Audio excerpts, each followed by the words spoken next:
Bonsoir à tous, bonsoir au public de la Cité Libre. Nous nous retrouvons pour la deuxième partie de cette réflexion sur la nature du phénomène romantique à partir de l'étude d'un ouvrage de sociologie réalisé par Michael Lowy et Robert Serre, Révolte et mélancolie. Nous allons aujourd'hui nous concentrer sur le deuxième chapitre de cet ouvrage, intitulé « Diversité sociale et politique du romantisme ».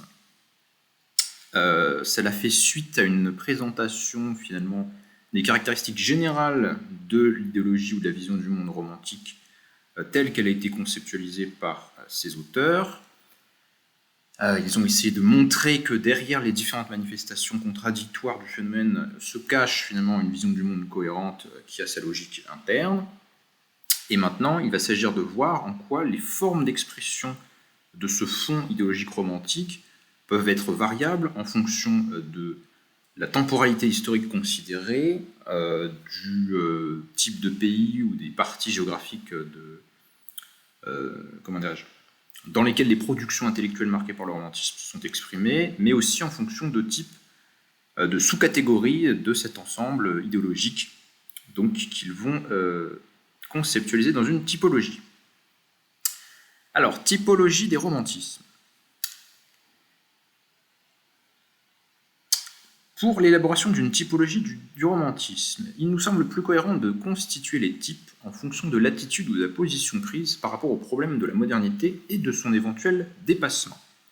Il y a donc diverses politiques du romantisme, mais pas au sens étroit du terme, et notre typologie sera plutôt une grille qui associe à la fois l'économique, le social et le politique. Il s'agira en l'occurrence de types idéaux au sens weberien, donc des modèles si vous préférez. Entendons des constructions du chercheur qui d'une part ne prétendent pas être les seules possibles ou valables, et d'autres qui se trouvent articulées ou combinées dans l'œuvre d'un même auteur. En citant des exemples, nous dirons que tel penseur ou écrivain appartient à tel ou tel type, lorsque celui-ci constitue l'élément dominant de ses écrits.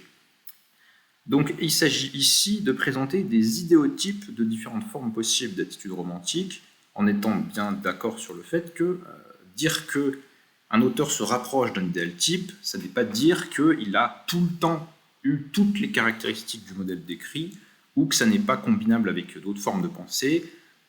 Ces types sont des abstractions, mais les individus empiriques ne se comportent pas forcément exactement comme le modèle. Le modèle sert à clarifier l'orientation des conduites observables.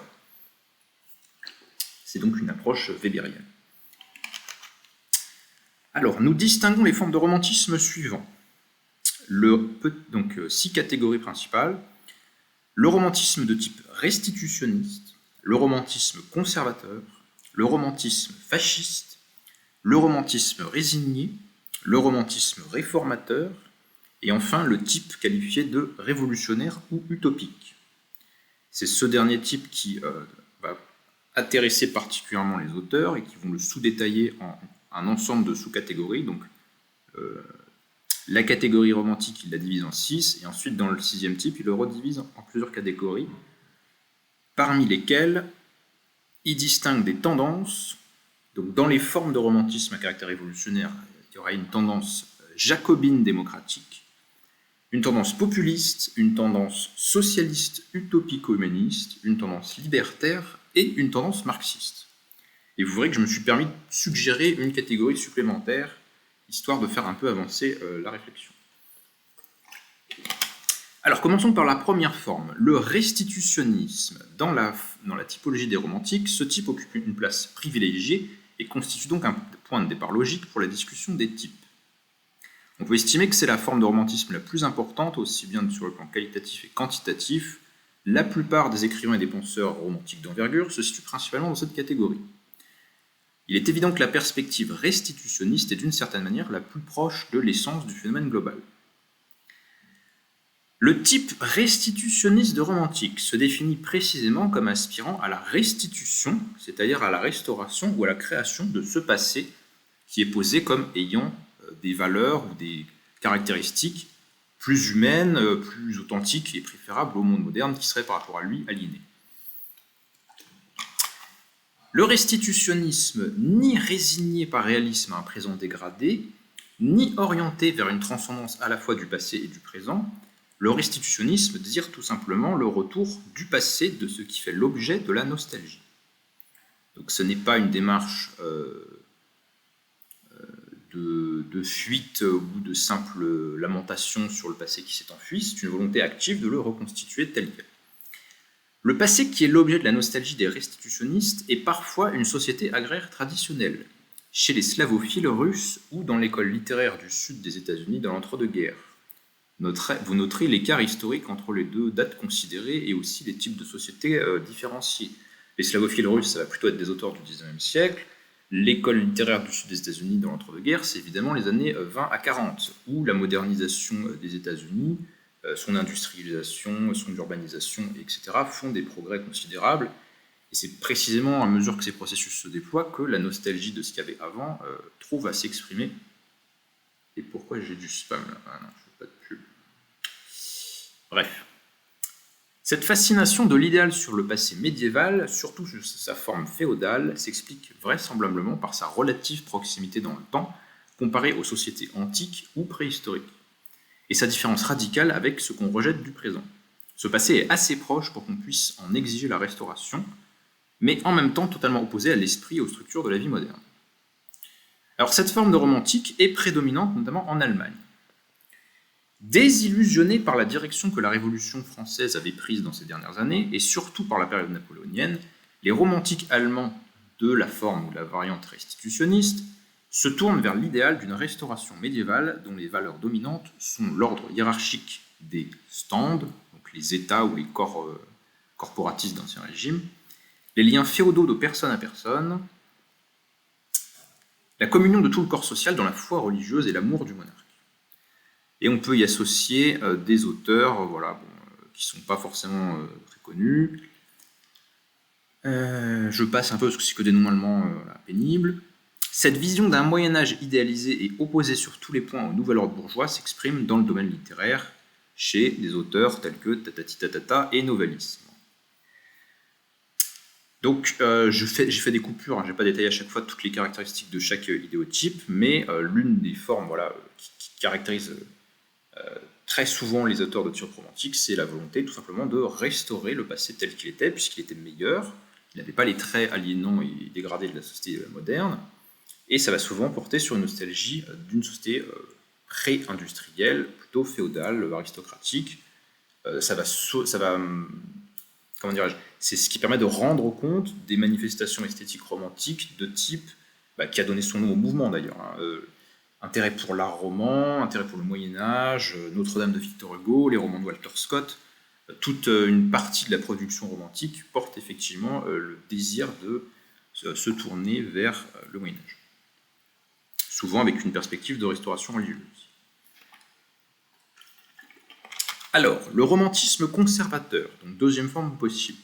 Il ne vise pas à rétablir un passé lointain, mais à maintenir un état traditionnel de la société et du gouvernement tel qu'il peut persister dans l'Europe à la fin du XVIIIe siècle et jusque dans la seconde moitié du XIXe, ou, dans le cas de la France, à restaurer le statu quo d'avant la Révolution. Il s'agit donc d'une défense de sociétés qui sont déjà bel et bien engagées sur la voie du développement capitaliste, mais ces sociétés sont prisées précisément pour ce qu'elles retiennent des formes anciennes antérieures à la modernité. Donc, le restitutionnisme, on pourrait le qualifier de réactionnaire, au sens où il veut purement et simplement revenir avant la modernité, tandis que le romantisme conservateur valorise fortement des traits proto-modernes, mais considère qu'il s'agit plutôt d'empêcher que ces traits persistants de la société traditionnelle soient détruits, plutôt que de pouvoir reconstituer une société totalement médiévale ou passée. Donc c'est plus une attitude de résistance qu'une attitude de restauration totale. Le romantisme conservateur se manifeste surtout dans l'œuvre de penseurs politiques dans les premières périodes du romantisme, à la fin du XVIIIe et dans la première moitié du XIXe. Leur démarche fondamentale étant de légitimer l'ordre établi comme résultat naturel de l'évolution historique.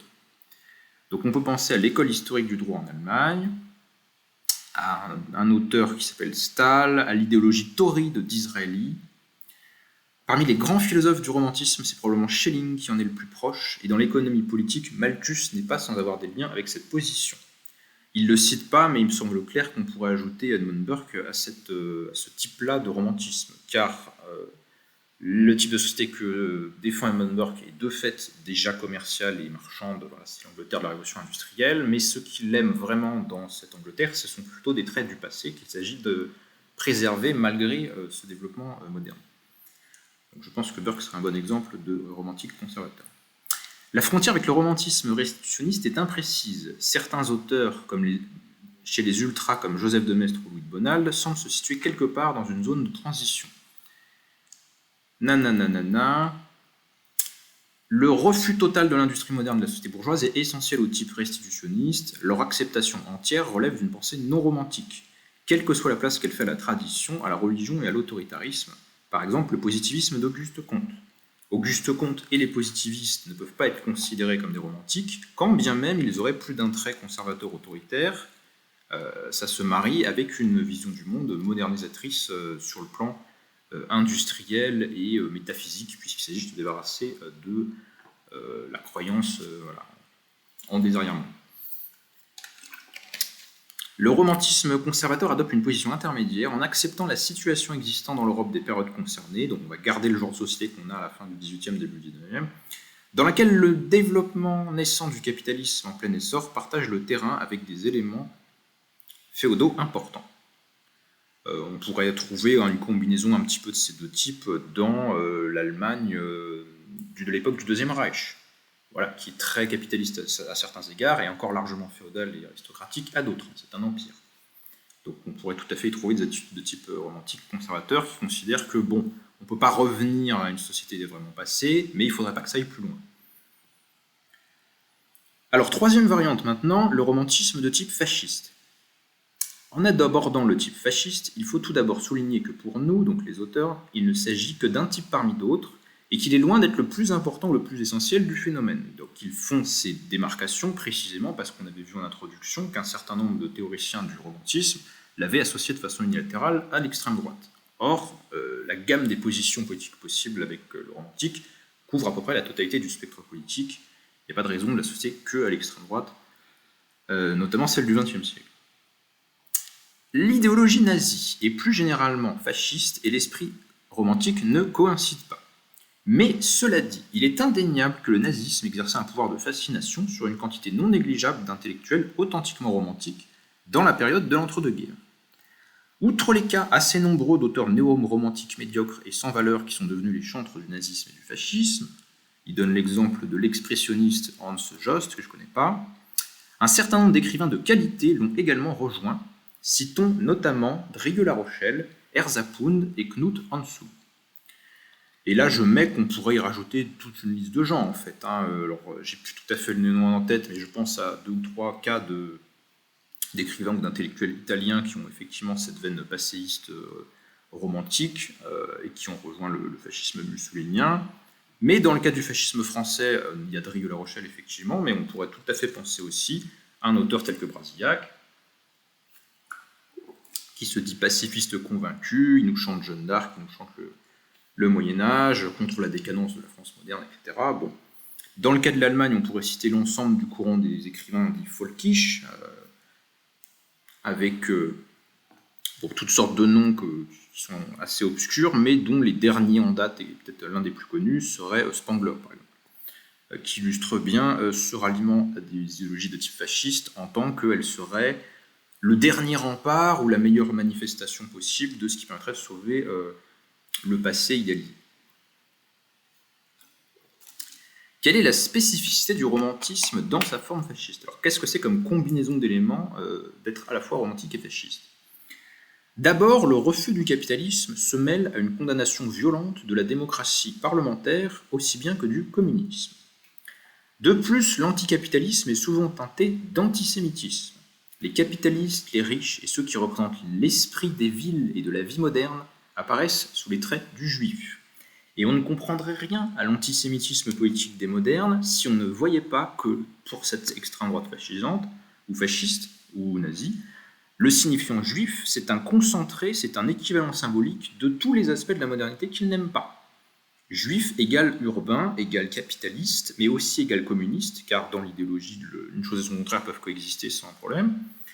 Juif égale mondialisation, échange marchand, la banque, tous les signifiants associée à la judaïté dans l'imaginaire d'extrême droite antisémite, ça permet d'y voir un concentré de modernité, donc un concentré de ce qui ne va pas. Ensuite, la critique romantique de la rationalité est portée à ses plus ultimes limites pour devenir la glorification de l'irrationnel à l'état pur, de l'instinct brut dans ses formes les plus agressives. Donc c'est tout à l'opposé finalement de la pensée des Lumières ou du rationalisme moderne qui serait abstrait, calculateur, fondé sur l'intérêt personnel, évitant les passions brutales. Bon, là c'est l'attitude de type inverse. On va vanter la sauvagerie comme ce qui permet de résister à la décadence de la civilisation. Ainsi, le culte romantique de l'amour devient son opposé, la louange de la force et de la cruauté. Enfin, dans sa version fasciste, le pôle individualiste du romantique est fortement atténué, sinon entièrement supprimé. Dans le mouvement et l'état fasciste, le moi romantique malheureux s'anéantit. Et ça, je pense que c'est très flagrant. Je vous renvoie à un chapitre de mon futur livre dans l'étude du cas de la pensée de l'écrivain fasciste français Robert Brasillac. On voit vraiment que l'adhésion au mouvement et aux leaders totalitaires sert de compensateur et de consolation face au moi malheureux déchiré dans son incapacité à trouver une place et une harmonie dans la société moderne. Les passés nostalgiques les plus caractérisés dans ce type de romantisme sont la préhistoire de l'homme barbare, instinctif et violent, l'Antiquité gréco-romaine dans ses aspects guerriers, élitistes et esclavagistes, le Moyen-Âge. Dans la peinture nazie, Hitler apparaît plusieurs fois comme un chevalier médiéval. La communauté rurale et le temps mythique des origines, blablabla. Bon. Donc c'est toujours un certain passé qui est valorisé, mais les caractéristiques attribuées à ce passé sont, sont plus marquées dans la violence, la domination, l'agression, etc. Les types qui peuvent soutenir une idéologie fasciste. Alors, il donne aussi l'exemple de Jus Evola, qui est parmi ces penseurs italiens dont je faisais référence tout à l'heure, un type qui articule assez bien une pensée de type romantique et l'adhésion à un certain fascisme, le fascisme italien en l'occurrence. Selon lui, nous disent les auteurs, le fascisme et le nazisme permettent pour la première fois de rétablir un lien entre les peuples et la tradition perdue. Donc c'est pas tout à fait, on sait bien que chez Evola, le fascisme n'est pas tout à fait une restauration de ce qu'il considérait être la société royale et sacrée des temps primitifs, mais ça s'en rapproche et donc il faut le soutenir comme une sorte d'ersatz de ce qu'il considère être l'idéal des temps passés perdus dans la décadence de la modernité. Alors, je passe au quatrième type. Alors, à côté des options restitutionnistes, conservatrices ou fascistes, il existe un romantisme résigné, qui se développe surtout dans la deuxième moitié du XIXe siècle, lorsque l'industrialisation capitaliste apparaît de plus en plus comme un processus irréversible, et lorsque l'espoir d'une restauration des rapports sociaux pré-capitalistes, encore envisageable au début du siècle, tend à s'estomper. Cette forme est donc appelée à conclure, tout en le regrettant profondément, que la modernité constitue un état de fait auquel il faut se résigner. Ce qui le rapproche du type conservateur, cependant, dans la variante résignée, la critique sociale de la civilisation industrielle est plus intense. Ce type de romantisme peut donner lieu à une vision tragique du monde, contradiction insurmontable entre les valeurs et la réalité, ou à une démarche réformiste, désirant remédier à certains maux les plus flagrants de la société bourgeoise grâce au rôle régulateur d'institutions traduisant des valeurs pré-capitalistes. Beaucoup d'écrivains de ce que Lukács appelait le réalisme critique relèvent de cette forme de romantisme, et on pourrait y associer des auteurs tels que, nous disent-ils, Dickens, Flaubert, Thomas Mann et Balzac. Alors, je ne les ai pas beaucoup fréquentés, donc je ne pourrais pas beaucoup commenter ça. Balzac serait peut-être à la charnière entre les romantismes restitutionnistes et résignés. Oui, Balzac, il est quand même assez à droite, quand même. Assez catholique traditionnel et compagnie.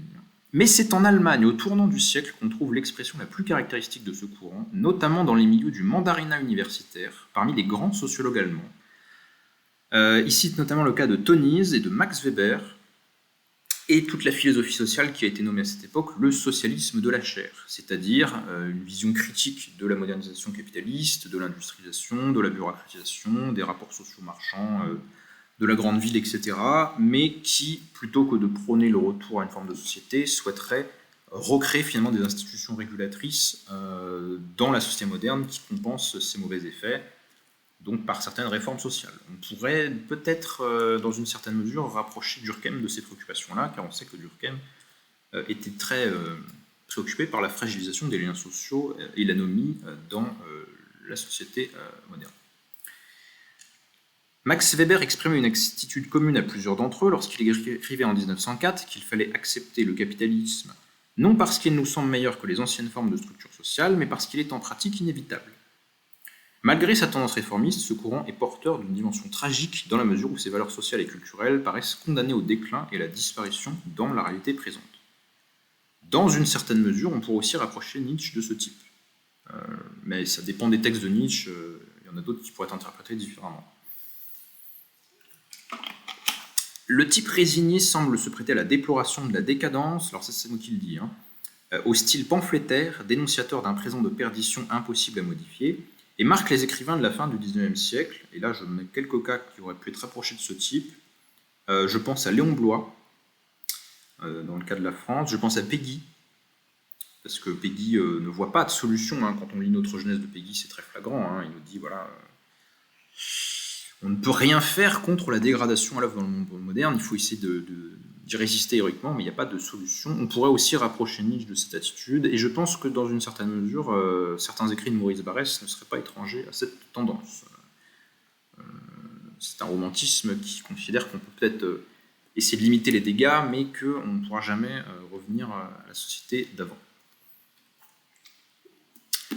Alors, il y a une sous-variante de cette variante résignée, qui est la variante vraiment réformiste. Celle-ci envisage... Non, pardon, c'est une forme un petit peu différente. Tandis que le romantisme résigné envisage les réformes comme de simples palliatifs à une situation inexorable, le romantisme réformateur, à proprement parler, est convaincu au contraire que les anciennes valeurs peuvent revenir. Seulement, les mesures qu'il préconise pour y parvenir se limitent à des réformes. Réforme légale, évolution de la conscience des classes dirigeantes. Donc il y a l'idée qu'on peut soigner les maux de la modernité en faisant renaître certaines valeurs traditionnelles, mais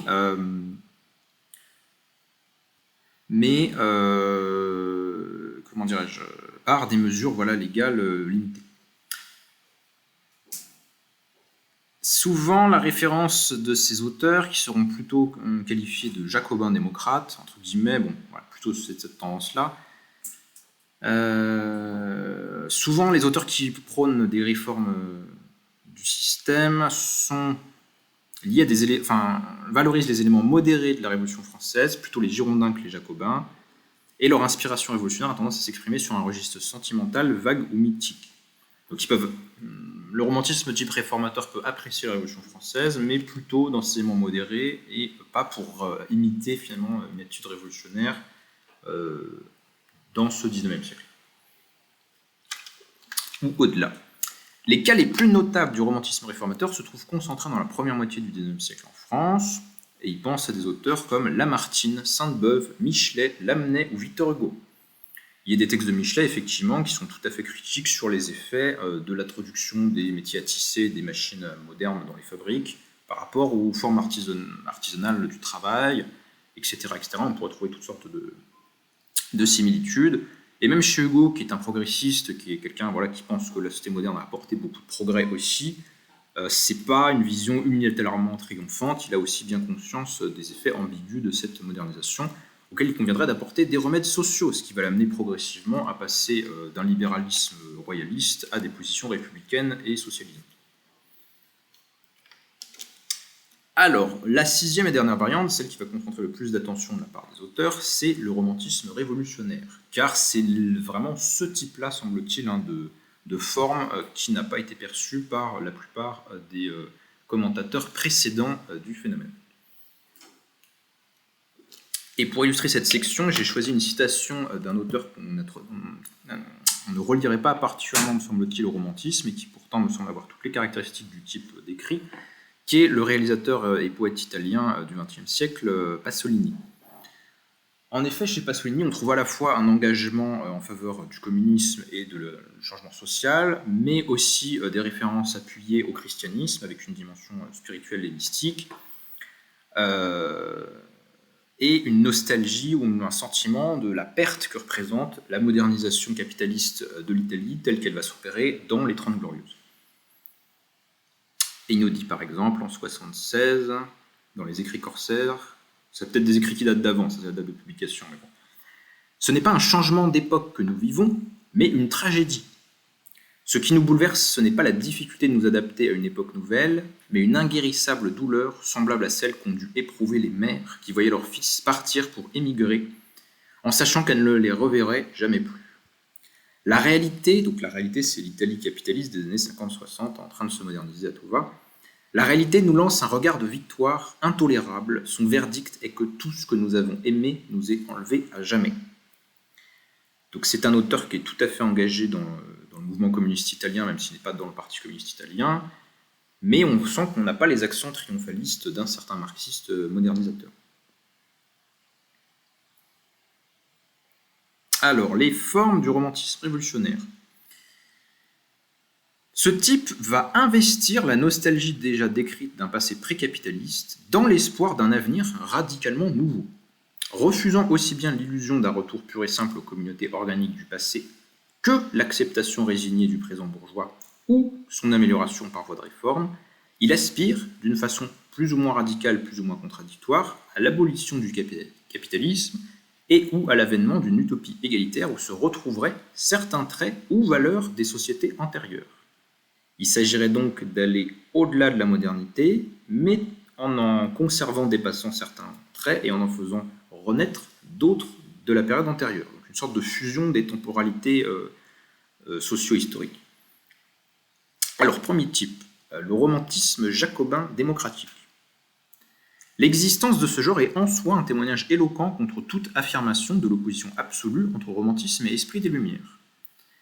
Loin qu'il y ait contradiction nécessaire entre les deux, une partie importante du premier est l'héritière spirituelle du second, le lien passant souvent par l'intermédiaire de Rousseau, situé à la charnière des deux. Ce qui caractérise ce type de romantisme, c'est qu'il avance une critique radicale à la fois contre l'oppression des forces du passé, la monarchie, l'aristocratie et l'Église, et contre les nouvelles oppressions bourgeoises. Cette double critique se fait, sauf bien entendu dans le cas d'écrivains, surtout Rousseau qui la précède, au nom de la Révolution française et des valeurs représentées par sa tendance principale et la plus radicale, le jacobinisme. Entre parenthèses, je critiquerais tout à fait l'idée que c'est la tendance la plus radicale de la Révolution française, mais bon, admettons. Donc c'est les gens qui vont dire, finalement la Révolution française, elle a aboli une partie des oppressions passées, mais il faut continuer la Révolution française, parce que le combat n'est pas fini, et qu'il y a de nouvelles oppressions qui se sont manifestées après, voilà, et que la libération est toujours à reprendre. Cette position se double parfois d'un bonapartisme, dans la mesure où on voit dans Napoléon une extension efficace et héroïsme du jacobinisme. Donc il y a effectivement tout un bonapartisme de gauche, ou en tout cas à tendance sociale républicaine, dans la première moitié du XIXe siècle, en France, mais aussi en Italie, ou dans d'autres pays européens, mais je connais surtout le cas de la France et de l'Italie. L'admiration pour Bonaparte s'arrête souvent cependant aux 18 Brumaire. Les jacobins démocrates n'appellent pas de longues évolutions à des compromis ou des solutions modérées, mais plutôt à des ruptures révolutionnaires et à des bouleversements profonds. Le plus souvent, ils trouvent leurs références précapitalistes dans la cité grecque et la République romaine. Ce qui est logique, puisque ça permet de faire le lien avec les caractéristiques démocratiques que peuvent avoir ces institutions, et on voit le lien qui vient de Rousseau, qui fait effectivement la critique de la modernité, mais aussi en tant qu'elle ne permet pas d'accomplir ces valeurs passées, notamment le patriotisme, le républicanisme, l'autogouvernement du peuple, et ainsi de suite. Alors, après Rousseau, qui est-ce qu'on peut mettre dans cette tendance? Alors, il nous parle de Buonarroti et Babeuf. Babeuf, c'est la tendance communiste au moment de la Révolution française, et Buonarroti, c'est un ancien baboviste qui va influencer tous les mouvements de type conspiratif, tous les mouvements, toutes ces sociétés secrètes qu'on voit pulluler dans l'époque des monarchies de la Restauration, en France, mais aussi dans d'autres parties de l'Europe, parce qu'à cette époque-là, l'activité de contestation politique doit se faire de manière clandestine. Donc c'est un peu tous ceux qui vont faire les barricades et les conspirations, comme il y en aura beaucoup dans le premier 19e siècle, face à des régimes autoritaires. Dans les années post-révolutionnaires, ceux qui étaient à la fois jacobins et bonapartistes et romantiques, il faudrait mentionner Stendhal, bien entendu, mais aussi Musset, le Musset de l'introduction à la confession d'un enfant du siècle, dont j'ai donné le commentaire sur ma chaîne. En Allemagne, où les membres des premiers mouvements romantiques étaient durant une brève période jacobins-démocrates avant d'être restitutionnistes, certains écrivains d'envergure n'ont jamais renoncé à leur première perspective, notamment Hölderlin et Heine, voilà, qui seraient représentatifs de cette combinaison romantique et jacobin-démocrate. Alors ils nous disent que ce type-là est limité dans le temps par sa nature même, car avec la transformation de la Révolution française en mythe de fondation pour la bourgeoisie victorieuse, vous voyez la façon dont elle est instrumentalisée pour légitimer par exemple la Troisième République, une critique radicale du présent ne peut pas rester radicale et se référer uniquement à la Révolution française. Avec la naissance des mouvements socialistes et ouvriers, la critique authentiquement sociale et orientée vers le futur doit se transformer. Il nous parle aussi dans ce type-là de Shelley, un poète en Angleterre. Alors, après, on a une autre forme possible de romantisme à tendance révolutionnaire, le romantisme populiste, au sens qu'avait ce terme, notamment en Russie, au XIXe et début XXe.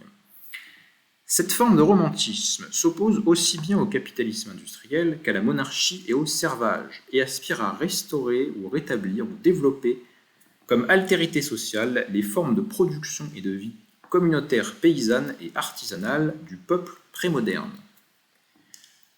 Alors, l'économiste Sismondi serait le fondateur de cette tendance en matière de doctrine économique, Sismondi étant effectivement un critique de l'économie politique bourgeoise libérale et capitaliste. C'est en Russie que ce mouvement connaîtra son plus grand développement. Cela dit, on trouvera aussi des tendances populistes importantes aux États-Unis au XIXe siècle, et même dans les pays latino-américains. Bon. Alors, pourquoi le populisme romantique russe est quelque chose de significatif? Car cela tient à la structure sociale de ce pays et à la situation des intellectuels dans la seconde moitié du XIXe siècle. Ici, tout un nombre d'économistes russes à tendance populiste, des révolutionnaires, on peut penser à toutes sortes d'organisations clandestines qui veulent renverser la monarchie en se proclamant du peuple paysan opprimé.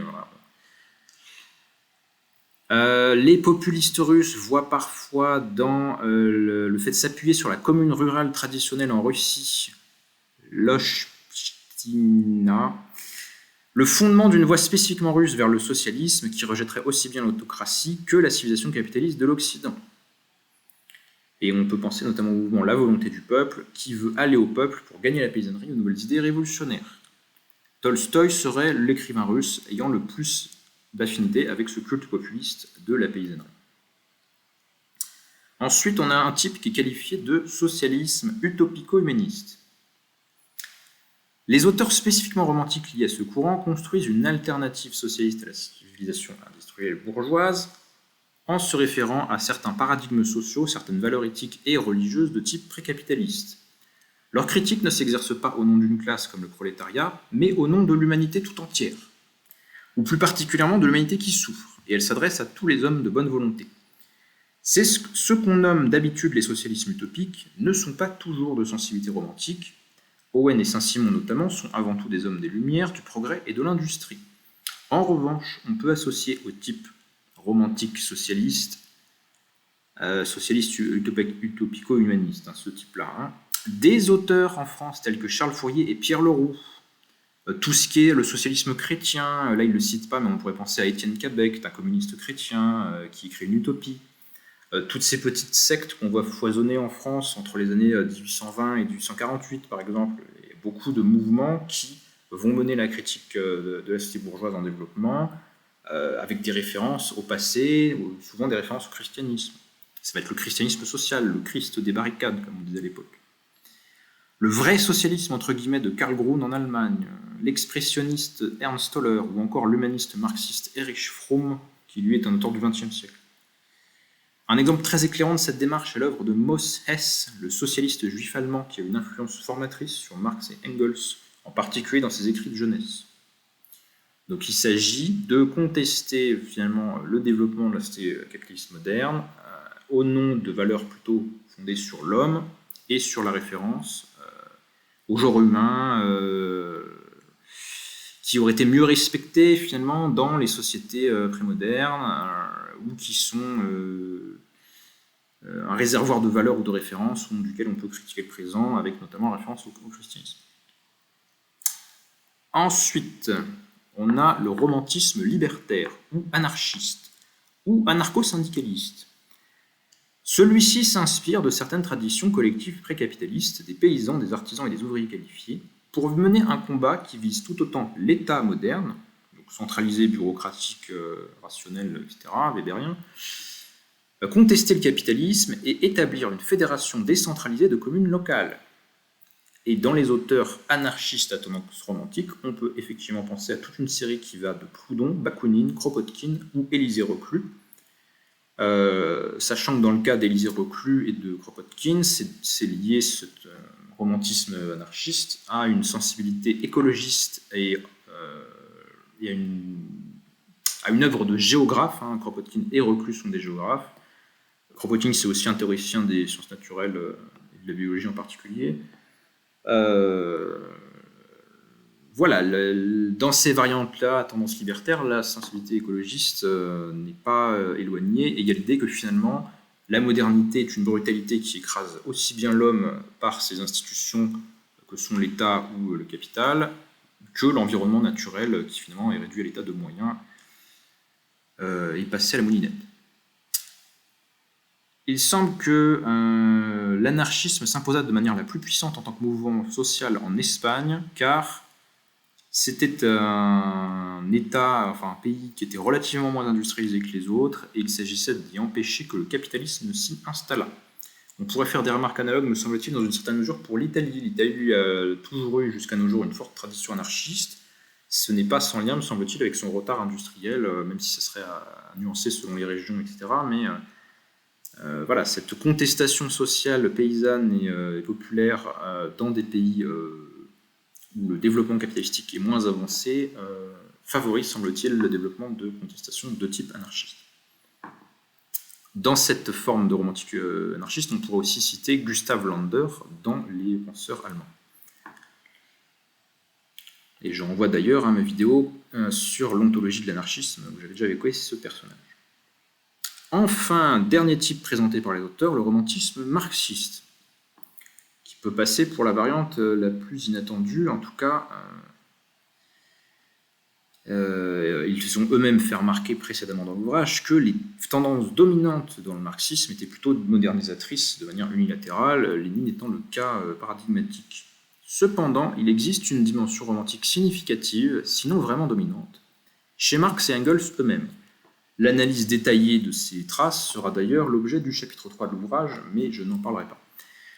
Une dimension qui n'a pas souvent été relevée et qui fut même évacuée par la suite dans le marxisme officiel, entre guillemets, fortement marqué par l'évolutionnisme, le positivisme et le fordisme. C'est l'idée que finalement le communisme, ce sera le capitalisme industriel encore plus grand, encore plus fort, encore mieux, qui va beaucoup influencer l'idéologie de la deuxième et de la troisième internationale, donc des auteurs comme Kautsky, Plekhanov en Russie, Boukharine, économiste bolchevique, pour ne rien dire de Staline, chez lequel on chercherait en vain des traces d'un héritage romantique.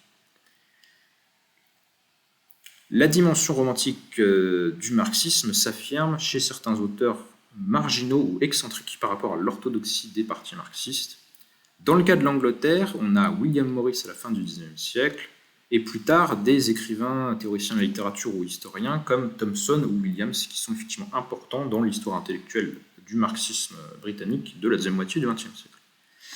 En dehors d'eux, c'est surtout dans l'ère culturelle germanique que nous trouvons des auteurs et des courants marxistes fortement teintés de romantisme. Et il nous cite les exemples de Lukács, de Ernst Bloch, qui a beaucoup écrit sur l'utopie notamment, l'école de Francfort, notamment Walter Benjamin, qui développe un marxisme à tendance mystique influencé par son judaïsme, ou encore Herbert Marcuse, mais en France, on pourrait également citer Henri Lefebvre. Dans le cas de la France, on pourrait aussi citer l'exemple du marxisme de Guy Debord et des situationnistes, qui a une forte dimension de contestation de la modernité à travers des références à des sociétés passées où les valeurs humaines et communautaires étaient mieux garanties que dans la société bourgeoise présente. Dans le cas de l'Allemagne, il y a certaines tendances romantiques dans les écrits de Rosa Luxembourg. Alors moi je fais une suggestion, même si je suis tout à fait satisfait, je n'ai pas d'objection à la typologie qui a été proposée, ni sur les parties générales, ni sur les sous-tendances du marxisme révolutionnaire. Je me demande cependant si on ne pourrait pas considérer un type intermédiaire qui serait quelque part entre la tendance restitutionniste et la tendance romantique révolutionnaire populiste. Donc une espèce de montage un peu bizarre, parce que il nous a été dit précédemment qu'il y avait un romantisme anarchisant, anarcho-syndicaliste, mais dans l'histoire de l'anarcho-syndicalisme, il s'est quand même passé des faits assez bien connus maintenant en histoire des idées politiques, qui est l'évolution d'une partie des théoriciens du syndicalisme révolutionnaire français vers le nationalisme de l'Action française. Hein, je pense à tout ce qui s'est passé avec la fondation du Cercle Proudhon en France dans les années 1900 avec Georges Sorel et son disciple Édouard Berthe notamment. Chez ces auteurs-là, alors j'ai pas fait le détail de qu'est-ce qui se passe, mais il me semble qu'ils représentent donc un type mixte qui au départ est ouvriériste et marxisant, mais dans lequel se développe par dégoût de la modernité, par dégoût de la société bourgeoise qui est décadente, qui est minable, qui est utilitariste, etc. Il se développe une forme de conservatisme populiste qui valorise surtout des traits du peuple, et notamment du peuple des temps passés, qui sont des traits plutôt autoritaires et conservateurs. Et il me semble que quelque chose de cette tendance est présente, bien peut-être malgré lui ou que sais-je, mais il me semble que quelque chose de cette tendance se prolonge chez quelqu'un de notre époque comme Jean-Claude Michelin. Je fais quelques remarques sur le socialisme de Édouard Berthe, donc l'un de ces théoriciens du socialisme révolutionnaire en France au début du XXe siècle, sur lequel a notamment écrit Alain de Benoît. Berthe, nous dit-on, est un sorélien, un socialiste initialement marxiste, mais imprégné de sentiments patriotiques. Il rejette à la fois le centralisme, l'avant-gardisme et la forme parti prônée par les collectivistes guesdistes. Donc ça, c'est les marxistes qui veulent un parti d'avant-garde, etc. Bon, rejet au nom de la spontanéité et de la masse ouvrière. Mais il rejette également l'anarchiste individualiste à la Stirner, individualiste et improductif. Il prône une morale austère d'inspiration proudhonienne. Ce que Sorel et Berthe retiennent de Nietzsche, c'est d'abord une conception ouverte, non téléologique de l'histoire qui les place en porte-à-faux par rapport aux marxistes orthodoxes et aux socialistes comme Jaurès, acquis à l'idéologie du progrès et à une politique de réforme graduelle et de soutien gouvernemental à la République. Ces auteurs-là sont au départ à l'extrême gauche de leur temps, sont des révolutionnaires, ils ne croient pas à la possibilité d'avancer par de la condition des masses populaires par des réformes sociales, ils veulent que la classe ouvrière finalement combatte la classe qui l'oppresse. Mais sans aucune certitude sur le fait que les événements vont bien tourner et voilà, dès que l'histoire est profondément ouverte. Cette vision tragique peut aisément les conduire au pessimisme, alors que dans les premières années du XXe siècle, l'intégration politique de la classe ouvrière par l'intermédiaire du parlementarisme socialiste semble balayer la possibilité d'une révolution sociale. Donc il faudrait détruire le monde bourgeois, qui est exploiteur, qui est violent, qui est médiocre, qui est individualiste, qui a tous les traits négatifs, mais finalement rien n'indique que ça va se passer, d'où le pessimisme. Pour contrer ce péril, les soréliens prônent le renforcement des valeurs héroïques entre guillemets. Ils rejettent le rationalisme. Ils mettent en avant la créativité du héros ou la violence révolutionnaire. Ils mettent en avant chez le producteur les éléments non rationnels de la personnalité, l'intuition préférée à la raison. Sorel fera une lecture nietzschéiste et antirationaliste inspirée de Bergson notamment. Le scientisme des intellectuels modernes, dont le prototype est Socrate, là encore influence des écrits de Nietzsche à cette période. La moralité bourgeoise, le pacifisme, l'adoucissement des conflits de classe par l'arbitrage parlementaire sont autant de facteurs de décadence. Et là, vous commencez à sentir des traits qui nous éloignent du type syndicaliste libertaire et qui nous rapprochent en fait du type fasciste. Pour rendre la classe ouvrière toute sa combativité, Sorel appelle au mythe de la grève générale. Donc la grève générale n'est pas une réalité possible, c'est une idée fictive, mais qui sert à enflammer d'enthousiasme les masses pour les amener au combat. Donc éloge de la violence révolutionnaire. Berthe fait l'éloge, en le reprenant à Nietzsche, des vertus guerrières et aristocratiques gréco-romaines. Même la France de l'Ancien Régime lui paraît supérieure à l'embourgeoisement généralisé et à l'affairisme qui triomphe à la Belle Époque. Donc dénonciation du règne de l'argent auquel on oppose la morale aristocratique d'Ancien Régime. Là aussi, on voit pourquoi il y a des accointances qui vont se créer avec l'extrême droite maurassienne. La radicalisation des luttes de classe, le rejet de l'État et de la démocratie sont pour Berthe des conditions sine qua non pour faire advenir une société qui redéploiera sous une forme inédite des valeurs héroïques et antirationalistes des temps passés. Donc voilà, c'est ce mixte-là ou cette évolution-là qui, me semble-t-il, mériterait peut-être d'ajouter un type à la liste, ou en tout cas de faire remarquer qu'il y a une zone de sortie du romantisme révolutionnaire à tendance anarchisante vers un romantisme à tendance conservatrice et parfois fasciste. Hein. Il y a certains éléments qui font penser quand même à des traits pré-fascistes.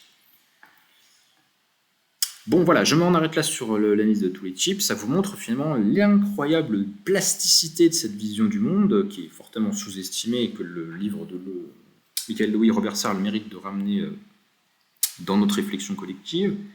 La vision du romantique du monde est quelque chose de très large qui peut se combiner avec toutes sortes de caractéristiques différentes pour donner des hybridations, des synthèses idéologiques différentes, ou qui peut prendre des manifestations politiques extrêmement variées, puisque ça va de l'extrême droite à l'extrême gauche, en passant par les formes intermédiaires de réformes modérées, voilà, pour essayer de corriger l'évolution historique.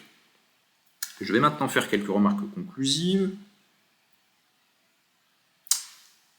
sur les bases sociales du romantisme et son héritage au-delà du XIXe siècle, puisque c'est quand même beaucoup de cette période-là que j'ai parlé, mais les auteurs insistent sur l'influence que conserve l'état d'esprit romantique jusqu'à notre époque, qui est cohérente avec l'hypothèse qu'il s'agit d'une force de résistance à la société bourgeoise capitaliste, et en effet, si cette société continue d'exister, ceux qui la nient ou ceux qui la contredisent a de bonnes raisons de continuer à exister en son sein, du moins sous certaines conditions dont on va dire un mot.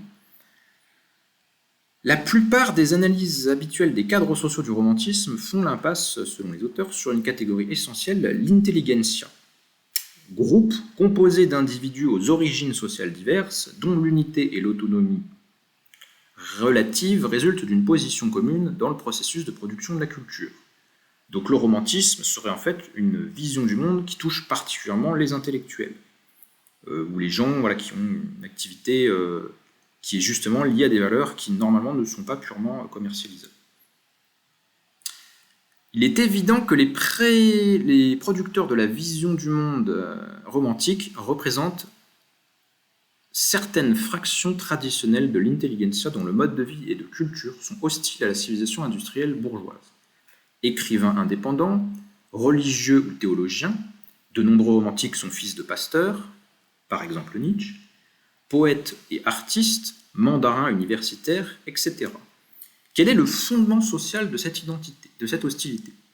Donc là, on a une analyse vraiment sociologique, finalement, qu'est-ce qui détermine certaines couches sociales à être plus réceptives à la vision romantique du monde par rapport à d'autres?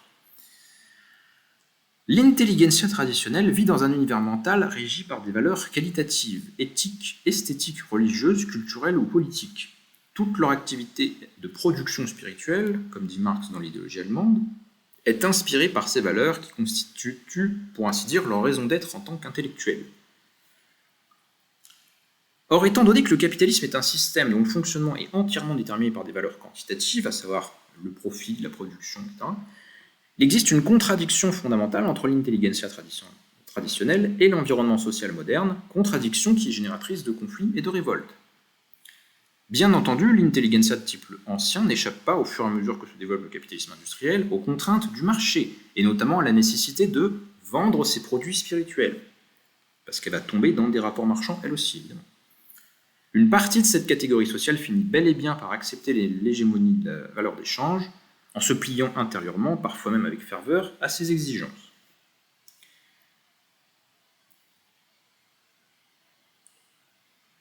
Alors ça, c'est, on dirait, le gros matériau, le cœur finalement des couches sociales qui ont fait la force du phénomène romantique, notamment dans la première moitié du XIXe siècle, quand la société moderne a vraiment commencé à se mettre en place suite aux transformations juridiques notamment produites par le Code Napoléon et la Révolution française. C'est de cette époque-là que vient finalement l'appellation de romantisme, au sens où on entend couramment et quand on la rattache à une certaine école littéraire qui s'est développée simultanément dans plusieurs pays européens. Mais ce n'est pas les seules couches sociales susceptibles d'avoir une attraction pour la vision du monde romantique.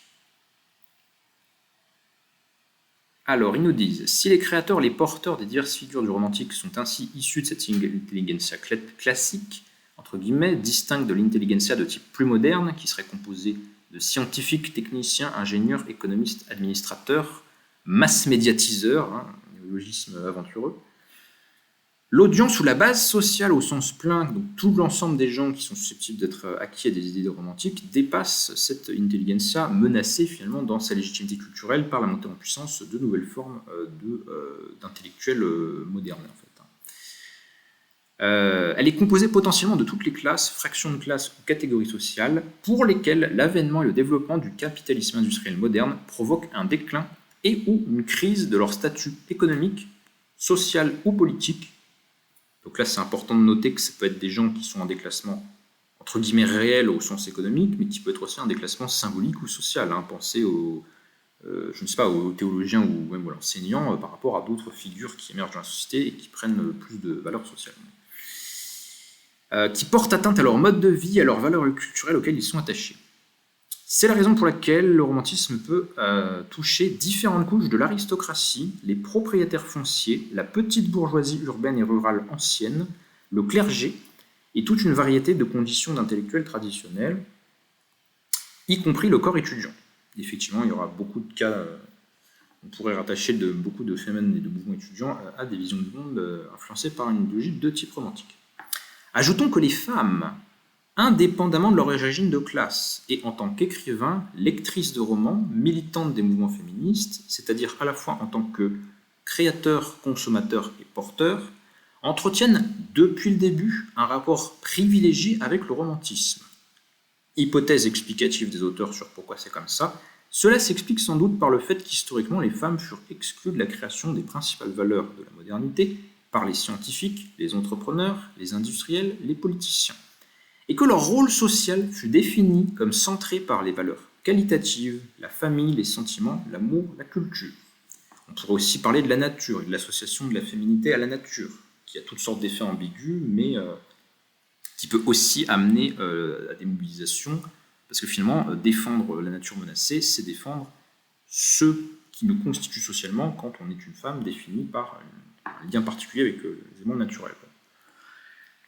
Il y aurait, à mon avis, beaucoup plus à dire sur cette hypothèse, ou cette thèse plutôt, de l'affinité spécifique des femmes avec le romantisme, et notamment avec se demander si c'est encore valable à notre époque ou si c'était davantage vrai d'une période passée.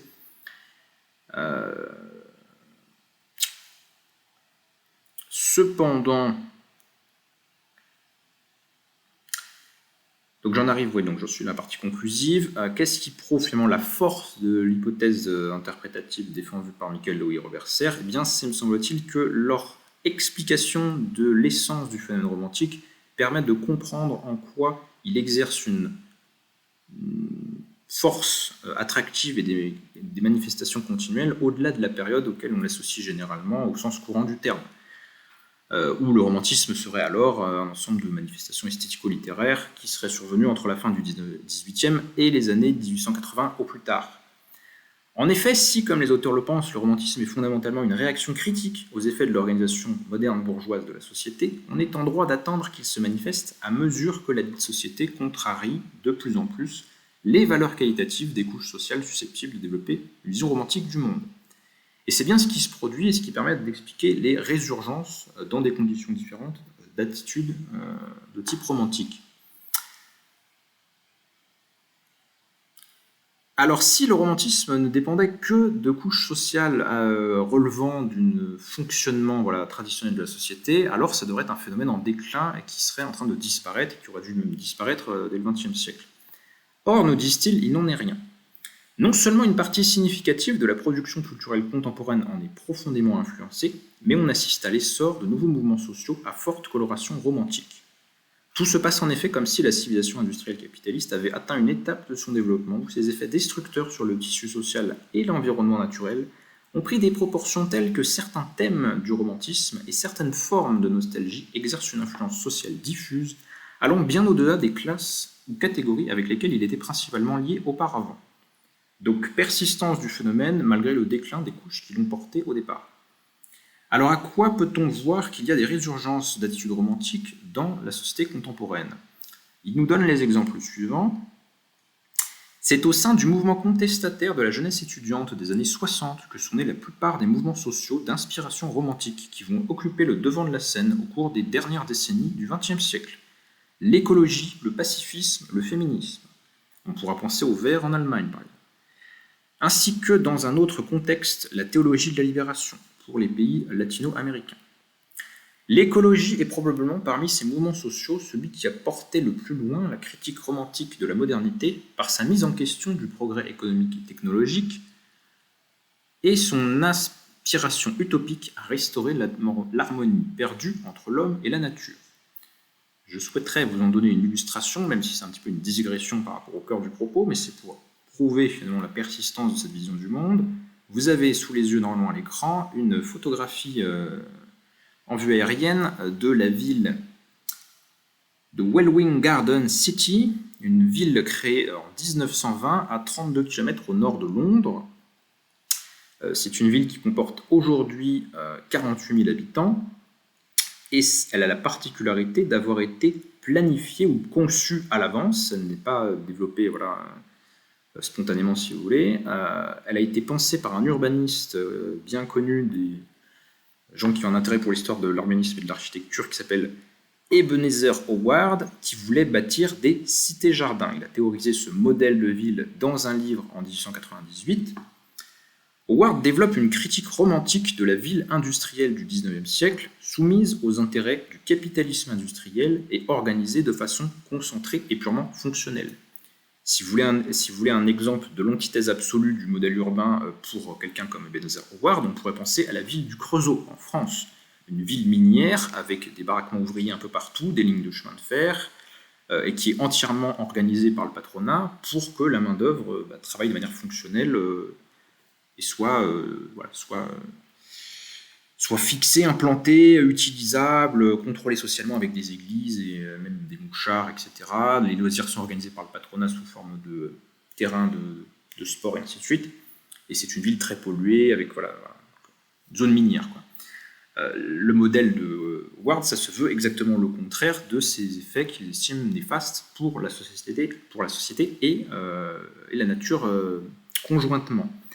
Howard est quelqu'un qui est proche du mouvement Art and Craft, auquel a contribué notamment William Morris. William Morris, c'est un auteur de type romantique révolutionnaire socialiste. Il a notamment écrit une utopie littéraire qui s'appelle Les Nouvelles de nulle part, où il essaie d'imaginer la société future, la société de l'an 2000, société du XXIe siècle, comme une société non pas encore plus industrialisée, ayant étendu les forces productives à l'infini, comme dans les rêves des planificateurs soviétiques, mais plutôt comme une société à échelle humaine, où l'homme et la nature seraient réconciliés et où l'exploitation aurait disparu.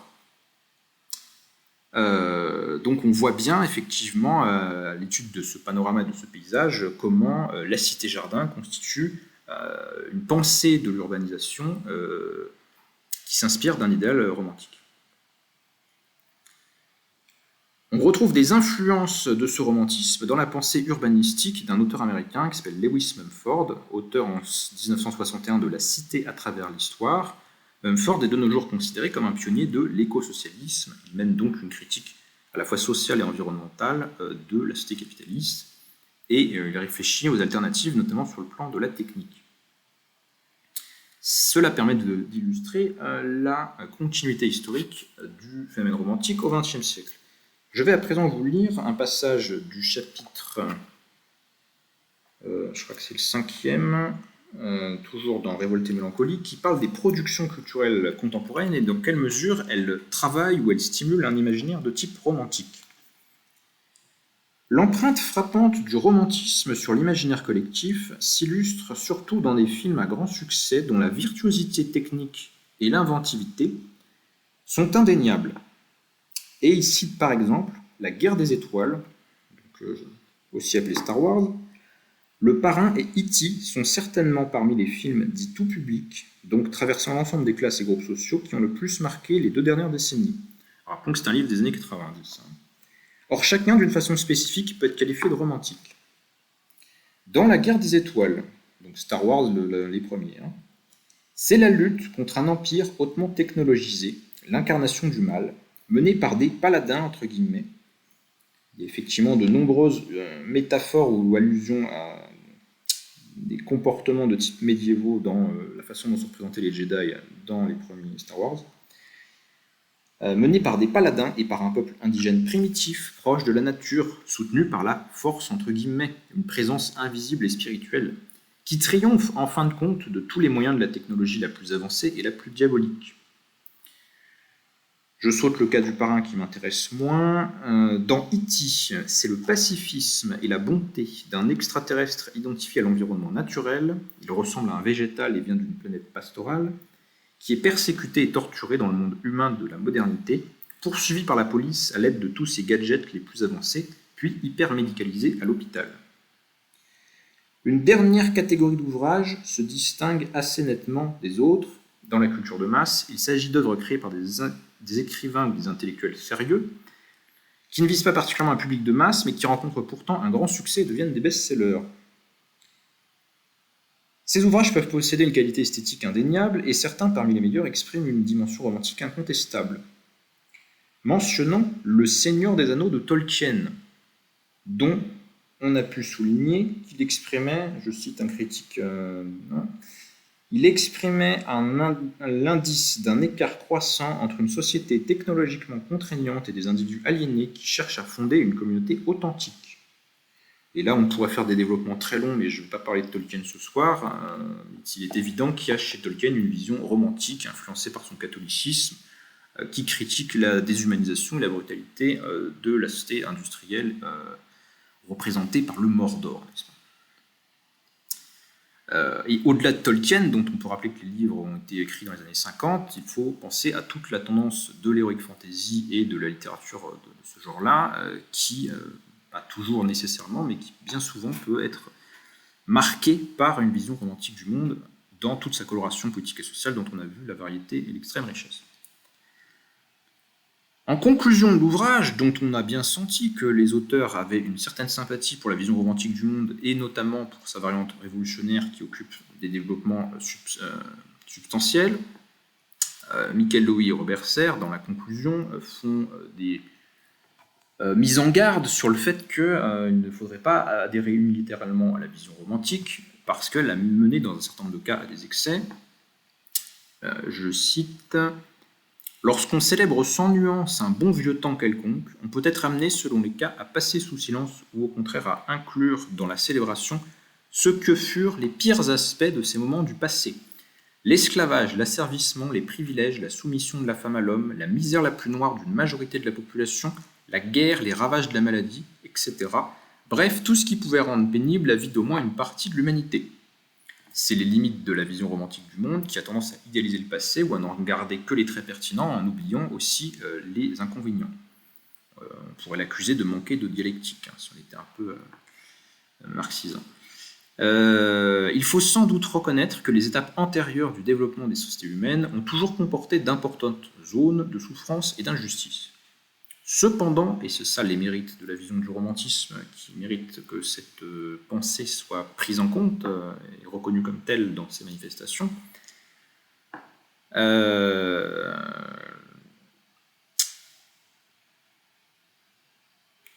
donc qu'est-ce que le romantisme a fait de bon ? Le romantisme a révélé dans toute sa force critique et sa lucidité, ce sont les lignes conclusives de l'ouvrage, l'aveuglement des idéologies du progrès. Les critiques romantiques ont touché, même si ce fut de façon intuitive ou partielle, à ce qui était l'impensé de la pensée bourgeoise.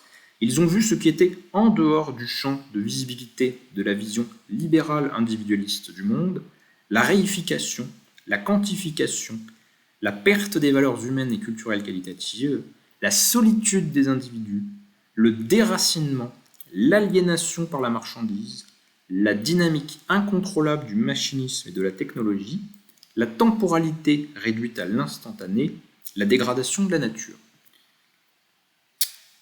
Voilà ce que j'avais à vous dire sur la sociologie du romantisme. Évidemment, en ouverture, ça laisse chacun s'approprier ou pas cette vision du monde et à en faire un usage dans les perspectives qui lui paraîtront les meilleures. Mais je souligne encore une fois la qualité remarquable du travail de Michael Louis Robert Serre qui mérite d'être connu, et plus qu'elle ne l'est, car je pense que c'est un ouvrage qui n'est pas aussi connu qu'il le devrait, qui est très important à la fois par sa clarté, sa densité intellectuelle, mais aussi sa rigueur de construction. C'est vraiment un modèle de ce que devrait être le travail des chercheurs en sciences sociales.